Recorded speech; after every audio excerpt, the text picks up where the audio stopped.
famille, vous-même. Sauve mon frère. C'est Jésus seul.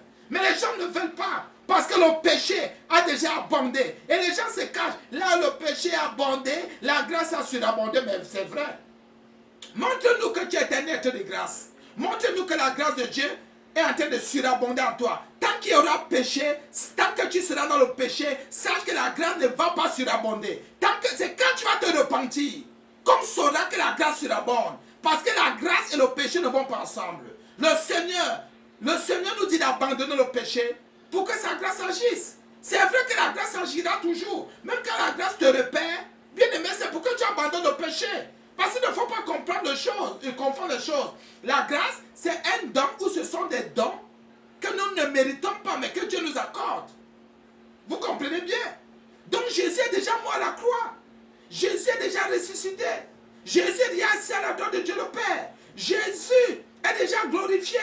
Maintenant, il nous dit de vous annoncer qu'il arrive. Il nous annonce maintenant, il nous dit qu'il revient. Il nous dit de laver nos robes. Il nous dit de nous préparer. Il nous dit d'être prêts. Bientôt la trompette va sonner. Bientôt la trompette va sonner. Prépare-toi toutes les minutes, toutes les secondes. Rien ne t'appartient plus. Oh oui, c'est ça qu'il a dit quelque part. Que celui qui est marié, qu'il fasse comme s'il ne l'était pas. Que celui qui travaillait, comme s'il ne travaillait pas. Que celui qui mange, comme s'il ne mangeait pas. Parce que le temps est mauvais. Oh, toi le sage de ce siècle. Toi le disputeur. Toi, oh le scribe. La Bible dit que Dieu n'a-t-il pas convaincu? Donc Dieu a déjà convaincu de folie la sagesse de ce monde.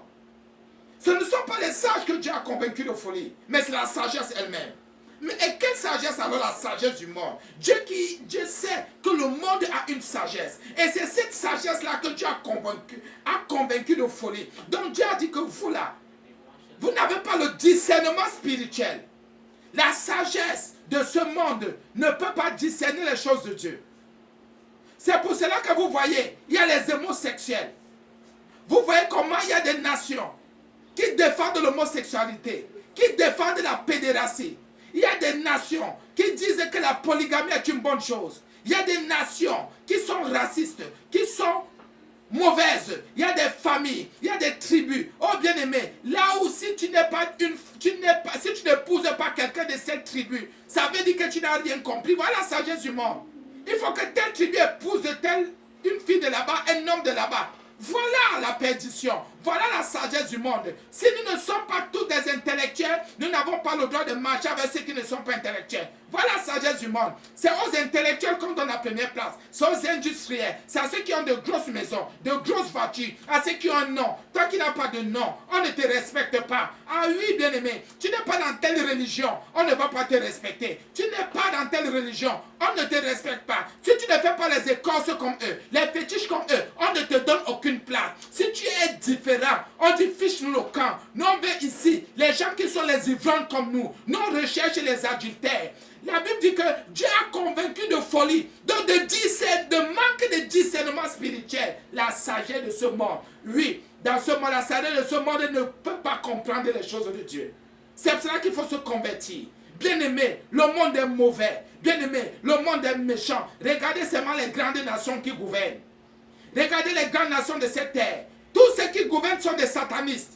Tous ceux qui gouvernent, bien-aimés, sont des francs-maçons, sont des magiciens, sont des sorciers. Regardez leur arrogance, regardez leurs décisions, regardez leurs positions. C'est pour cela que même ce sont eux qui parlent de paix. Ce sont eux qui disent que ailleurs, il y en a qui se sont accaparés des nations. Mais ce sont eux pourtant qui créent les guerres. Ce sont eux pourtant qui fabriquent des armes et qui vendent ces armes-là. Qui a tort? Celui qu'on dit qu'il abuse du peuple ou bien celui qui fabrique des armes pour tuer le peuple? Il faut qu'on soit vrai.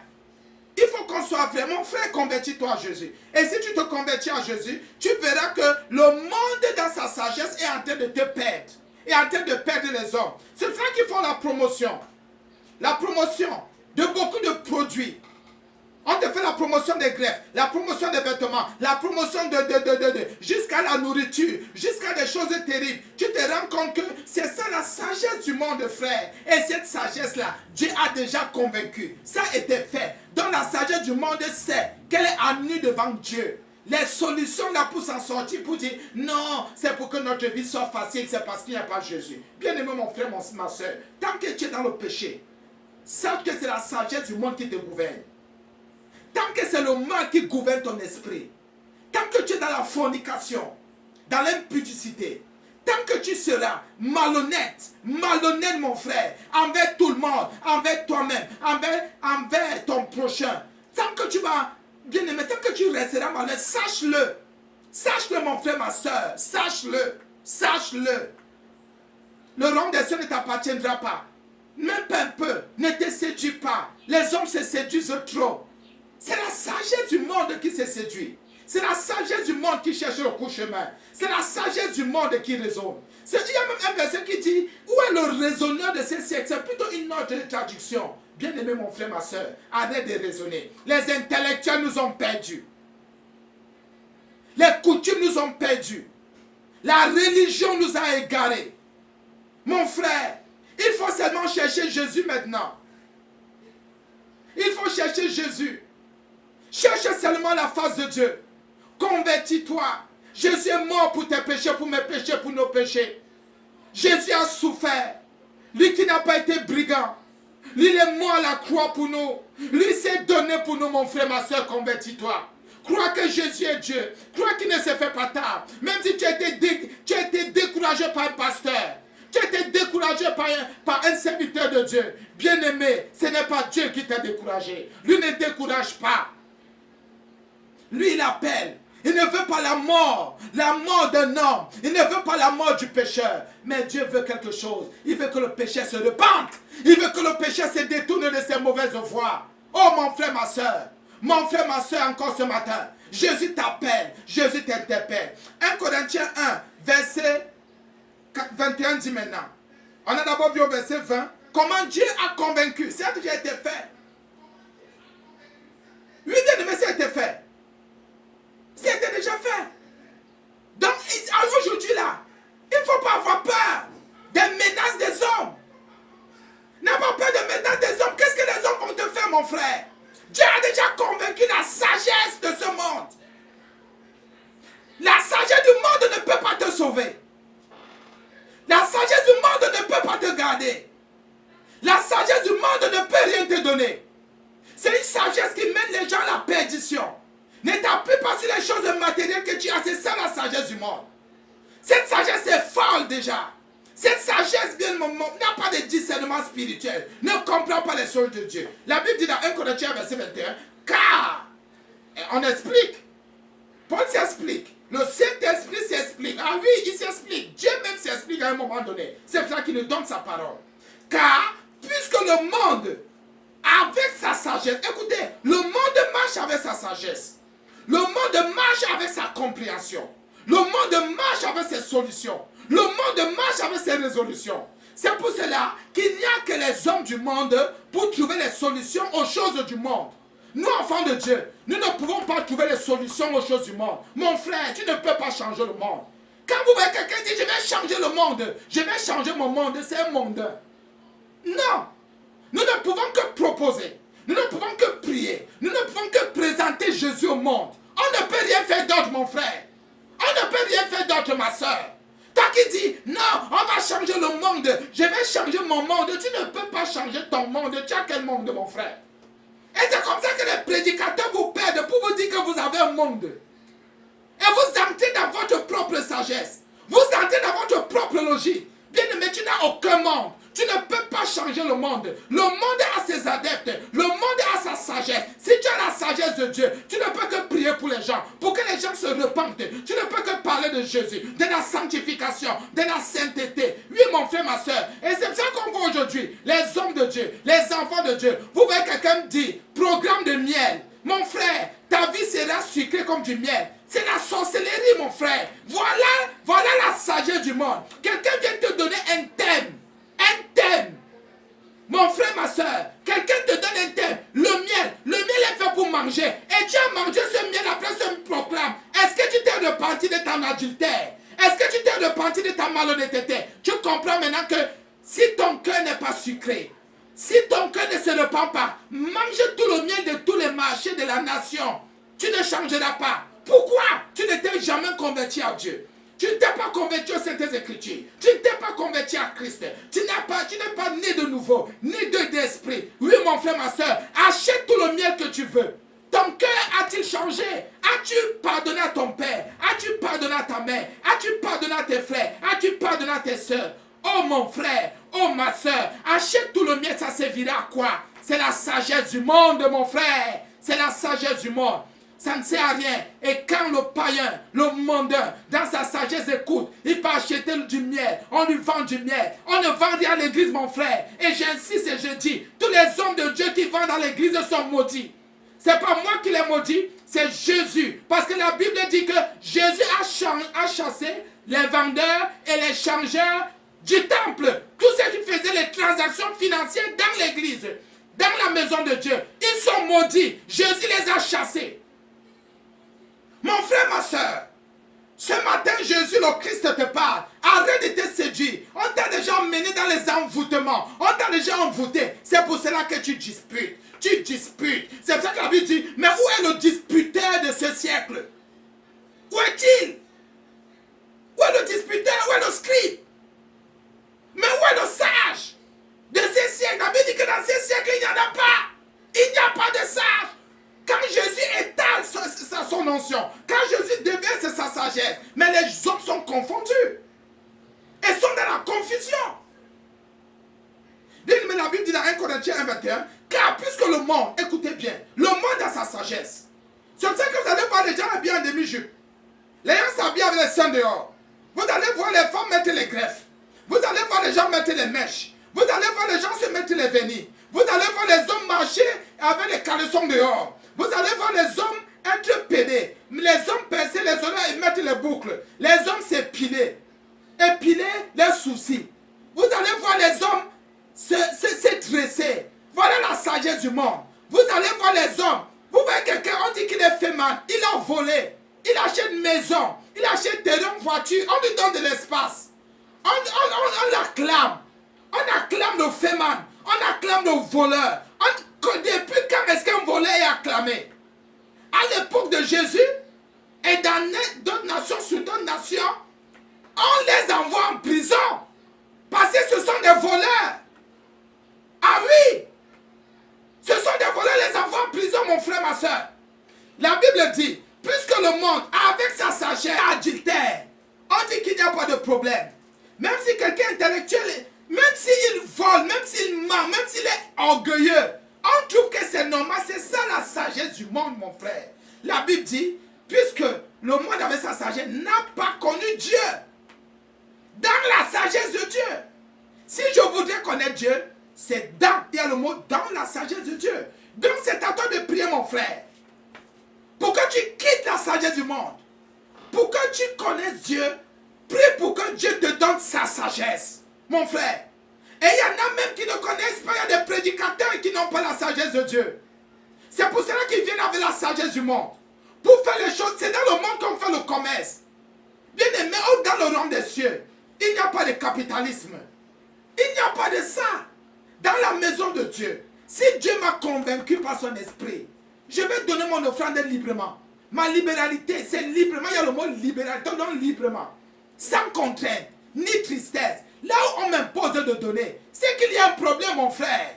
Mais c'est il y a un problème. La Bible dit ici là que le monde, avec sa sagesse, voilà deux sagesses différentes. La sagesse du monde et la sagesse de Dieu. Pour faire les choses de Dieu, pour faire l'œuvre de Dieu, il faut la sagesse de Dieu.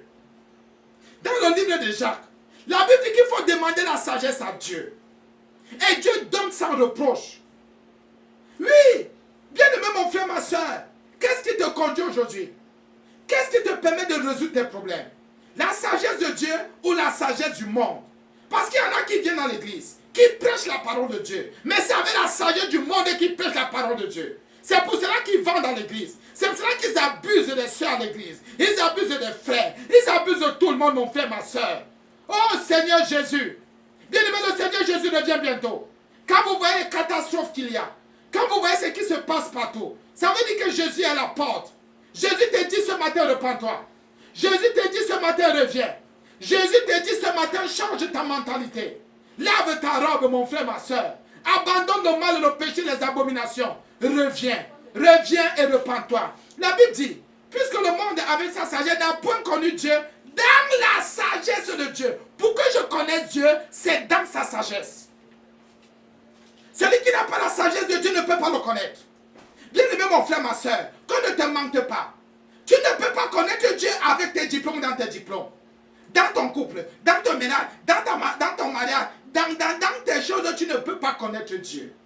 Dans ta sagesse, tu ne peux pas. Tu as ton monde, tu ne peux pas connaître Dieu. Pour que tu le connaisses, ou pour qu'il se révèle à toi, il faudrait que tu aies sa sagesse. Donc Dieu ouvrira ton esprit. Et pour cela, la Bible dit que c'est Jésus qui est la sagesse de Dieu. Parce que Jésus s'est fait sagesse. Pour nous. Pour Dieu. C'est Jésus qui est sa sagesse. Tu n'as pas Jésus. Tu ne connaîtras pas Dieu. C'est Jésus qui nous permet de connaître Dieu. Qu'est-ce que Dieu fit, mon frère, ma soeur? Qu'est-ce qu'il fit? Dieu a vu que les hommes ne pouvaient pas le comprendre.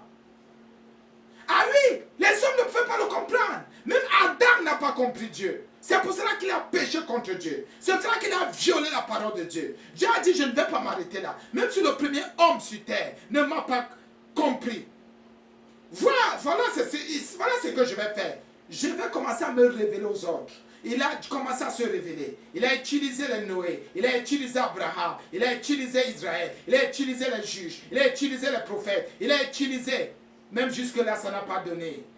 Ça n'a pas donné. Qu'est-ce qu'il fit? Il était obligé de descendre au niveau des hommes. Il était obligé, il n'avait pas le choix. Il fallait qu'il descende au niveau des hommes. Et pour cela, il a choisi une vierge. Il a dit, je vais entrer dans les trompes de la vierge. Je vais prendre la forme d'un embryon. Je vais commencer à me développer. Par le Saint-Esprit bien-aimé, Dieu a dit, je fais comment? Il faut que l'homme soit sauvé. Je ne vais pas laisser Satan détruire ce que moi j'ai créé. Je ne laisserai jamais ma création ou ma créature détruire l'autre création, jamais. Ah oui, bien-aimé, je ne laisserai pas la désobéissance marcher sur l'obéissance. Je ne laisserai pas la désobéissance arrêter mes plans. Bien-aimé, il y a des plans divins. Dieu dit, j'entre moi-même dans le ventre d'une vierge et je grandis et je vais évoluer comme l'homme peut évoluer. Je vais croître dans le sein d'une femme comme l'homme peut croître lui-même.